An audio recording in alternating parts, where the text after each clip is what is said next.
تیسرا سوال آپ نے لکھنا ہے کہ آیا الف لام میم ان کے معنی معلوم ہے یا معنی معلوم نہیں ہے؟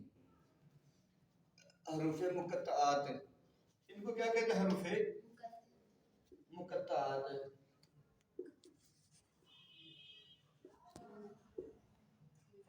مقطعات یہ کتا سے نکلا ہے.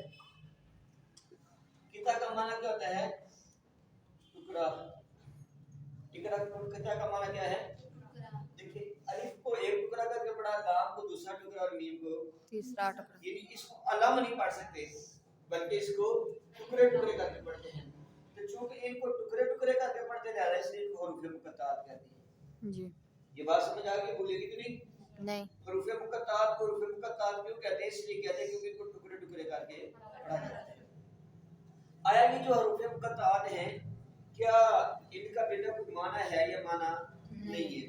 اس پہ علماء کے تو مطلب معنی ہے لیکن کیا ہمیں معنی معلوم ہے یہ معنی معلوم نہیں ہے. اس میں دو گروہ ہیں. پہلا گروہ کہتا ہے کہ یہ متشابہات ہیں لیکن ان کے معنی ہمیں معلوم نہیں ہے. دوسرا گروہ کہتا ہے متشابہات ہے لیکن ہمیں ان کا معنی معلوم ہے. پھر سنیں بیٹا کہ ایک گروہ کہتا ہے کہ یہ متشابہات ہیں اور ان کے ہمیں معنی معلوم نہیں ہے. اور دوسرا گروہ کہتا ہے تو متشابہات لیکن ہمیں اس کے معنی معلوم ہے. اب یہ جو ہے جو کہتے ہیں کہ یہ متشابہات ہیں لیکن ہمیں معنی معلوم نہیں، اس میں پہلا نام حضرت ابوبکر صدیق کا ہے.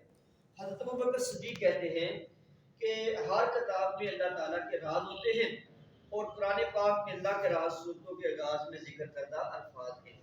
اللہ کے راز کیا ہے؟ صورتوں کے آغاز میں ذکر کردہ یہ الفاظ، یہ اللہ کے راز ہیں. پھر حضرت عثمان غنی اور حضرت ابن مسعود بھی کہتے ہیں کہ یہ مخفی راز ہیں، ان کی وضاحت نہیں کی جا سکتی. پھر تیسرا یہ ہے کہ حضرت علی کہتے ہیں کہ ہر کتاب میں کچھ منتخبات ہوتے ہیں، منتخب چیزیں ہوتی ہیں اور قرآن پاک کے منتخبات یہ حروف ہیں. 4 صحابہ کے نام آگئے. حضرت ابوبکر صدیق کہتے ہیں کہ یہ اللہ کے راز ہیں. حضرت عثمان غنی اور حضرت عبداللہ بن مسعود کہتے ہیں کہ یہ اللہ کے مخفی راز ہیں اور حضرت علی کہتے ہیں کہ یہ اللہ کے منتخبات ہیں. تو ان 4 صحابہ کی ان بات کے پیش نظر کچھ مفسرین کرام کا خیال ہے کہ الف لام میم کا معنی اللہ کے سوا کسی کو معلوم نہیں. لیکن ایک مفسرین کا دوسرا گروہ بھی ہے، وہ کہتے ہیں کہ ان معنی کا علم اللہ کو بھی ہے اور اللہ کے رسول کو بھی ہے. اس کی دلیل کیا دیتے ہیں؟ اس کی دلیل یہ دیتے ہیں کہ قرآن پاک لوگوں کی ہدایت کے لیے ہے. قرآن پاک کس کے لیے ہے؟ لوگوں کی ہدایت کے لیے. تو اب اگر لوگوں کی ہدایت اگر قرآن پاک سے نہ ملے، اگر قرآن پاک کسی لفظ سے لوگوں کو ہدایت نہ ملے تو پھر اس کا معنی یہ ہے قرآن پاک کے کچھ الفاظ ایسے ہیں جن سے ہدایت نہیں ملتی. پھر سنیں، اگر ہم کہیں کہ اس کا معنی کسی کو بھی معلوم نہیں، الف لام میم کا معنی کسی کو بھی معلوم نہیں، صرف اللہ کو معلوم ہے، تو اس سے قرآن پر یہ اعتراض لازم آتا ہے. پھر اس کا مطلب تو یہ بنانا کہ جو اللہ نے قرآن کے بارے میں فرمایا قرآن کا ہر لفظ لوگوں کے لیے ہدایت ہے، پھر یہ تو ہدایت نہ بنے. جب اس کا معنی کا نہیں پتا پھر یہ ہدایت بھی نہیں بنے.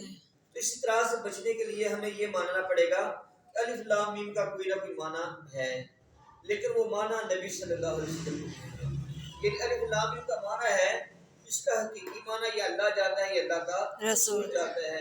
عام لوگوں کو اس کا علم ہو سکتا ہے لیکن وہ اندازے کی بنیاد پر یقینی علم اللہ اور اس کے رسول کو ہے. تو یہ پہلی دلیل ہوگی جو یہ دوسرے گروہ کی. دوسرا گروہ کہتا ہے کہ یہ ہے متشابہات لیکن ان کے معنی معلوم ہے اللہ کو اور اس کے رسول کو. پھر یہ ہے کہ اللہ تعالیٰ نبی پاک پہ قرآن نازل کر رہے ہیں. اگر اللہ نے جو نبی پہ قرآن نازل کیا اس قرآن کا معنی نبی کو بھی نہیں معلوم تو قرآن نازل کرنے کا فائدہ کیا ہے؟ کہ قرآن نازل کرنے کا کوئی نہ کوئی فائدہ ہوتا ہے نا. تو جب نبی پاک کو بھی اس کا معنی معلوم نہیں ہے تو پھر قرآن کا فائدہ نہ ہوا. 2 دلیلیں ہوگی جی. پہلی دلیل یہ قرآن ہدایت تب ہوگی جب معنی معلوم ہوگا. نمبر 2 قرآن نبی پاک پہ نازل ہو، اور اگر نبی پاک کو بھی نہیں پتا کہ معنی کیا ہے تو پھر نازل کرنے کا اس پہ اللہ پہ اعتراض آتا ہے. اللہ نے وہ چیز نازل کی کہ جو بے فائدہ ہے، یہ نوز بلا اس کا معنی نہیں. تو اللہ تعالیٰ اس سے پاک ہے، قرآن بھی اس سے پاک ہے. پھر یہ ہے کہ نبی صلی اللہ علیہ وسلم کو اس کے حقیقی معنی معلوم ہے، یہ دوسرا گروہ کہتا ہے، اور آگے پھر نبی پاک کے وسیلے سے، حضور کی وساطت سے، حضور کی اطاعت سے اس امت کے جو اولیاء علماء راسخین ہیں ان کو بھی ان کے معنی معلوم معلوم ہے۔ پھر ایک ہے